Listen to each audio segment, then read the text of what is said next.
Hi friends, Chad Husted with TeamQuadzilla.com here to share a mental fitness thought of the day because we know healthy living starts between your ears. Less is more. You've heard that saying before, right? It's basically the idea that less is better than more, which of course is very counterintuitive to us. We are programmed to assume that we must have more of everything. More money and more stuff and more comfort and more peace and more excitement and more influence or power or control or friends or likes or followers. Think about it. Doesn't our world press us for more of everything? Wherever you look, in advertising and social media, the news, and even our own ego, all are after our attention to promote our need for more of everything, and it's very persuasive. But what if all of that is backwards? What if less is actually better? If we're honest, each of us is searching for fulfillment, and we assume that more is the way to get it. But a wise person has said to me more than once, how's that working for you? For many people, the relentless pursuit of more actually has us more broke, stressed, anxious, depressed, frustrated, confused, and empty than ever before. So here's what I've learned the hard way. More doesn't satisfy. And we all know this. Every time we buy the new thing or have the fancy experience or finally achieve the thing that we've pursued for so long, we find only temporary and fleeting satisfaction. Am I right? I'm not saying that having stuff is bad or wrong or that we shouldn't pursue our dreams or achieve lofty goals. I'm just asking us to mentally separate these as things that will fulfill us. I personally believe that ultimate fulfillment comes from loving God and loving, serving, and giving to people. But that's a topic for another time. I want to share from my own experience some ways to practically apply the less is more idea in your life.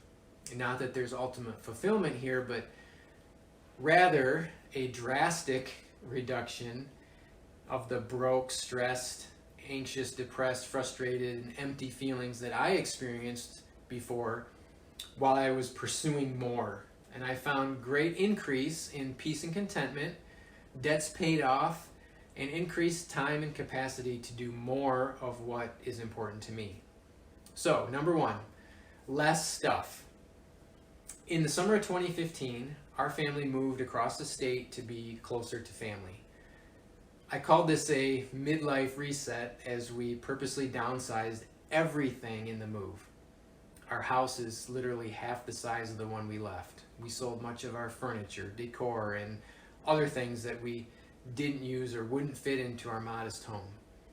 And I hoped that doing this would be healthy for me. But I had no idea how liberating it would be to slash our mortgage payment with the smaller house and how much time I'd save not having to take care of all the stuff.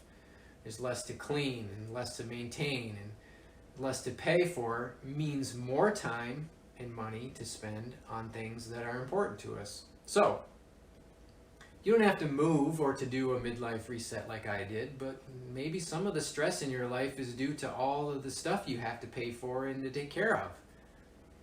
Maybe you need to get rid of some stuff. We don't need as much stuff as we think because that stuff's not making us happy or fulfilled anyway, right? Next, intentional inputs.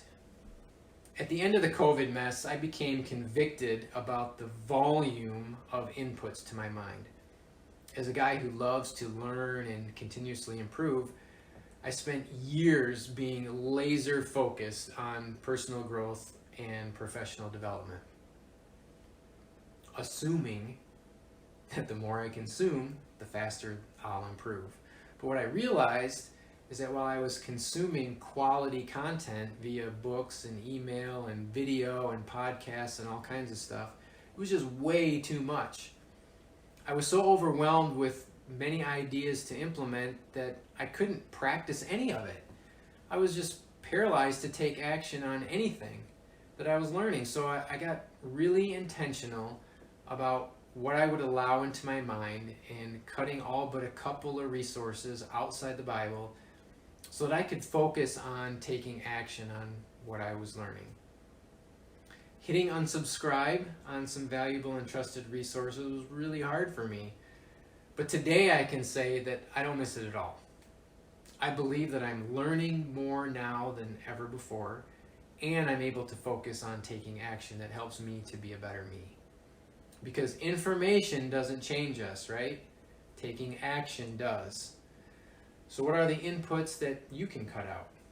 Maybe less phone time on social media or less TV time. What might you have capacity for once you cut some of your extra inputs? Next, saying no. We live in a time of endless opportunities, right? Our choices seem infinite and can be overwhelming. And so many choices are between good things. Sometimes choosing can be paralyzing. I experience this just like everyone else. And this is how we can become broke, stressed, and confused. We don't know what to do or what is best. Too many options, too many distractions. I get stuck running after the next shiny object like a dog after a squirrel or a t-ball team after a butterfly. It's just exhausting, right? But I found a great remedy, though, in becoming clear on my personal values and goals. I can now filter opportunities against my values, what is important to me, and more easily say no to the opportunities that do not align with my values and goals and convictions. It's liberating, really. No apology to myself or to anyone else is necessary. I simply say, this whatever just isn't for me right now. Your values and goals are unique to you, and so only you can sort them out. But I highly recommend that you do so, because when you can say no to the distractions, it becomes a lot less distracting, and your choices become far less overwhelming, and your capacity to focus and excel on what matters to you greatly increases. All right, for the skeptics and critics out there who are thinking, not everything has to be less, Chad. Some things should be more. Well, I agree, but that list is a lot smaller than you think. One thing I know for sure to get more of is Jesus. He fulfills all our needs. He is the source, the fountain to our ultimate fulfillment and satisfaction. The more I get to know Jesus, the more I realize this truth. Do you know him? Get more of Jesus. He freely gives wisdom to know what we need to say no to, and how to live our best life. I hope that's helpful to you. Thanks for watching your Team Quadzilla Mental Fitness Thought of the Day.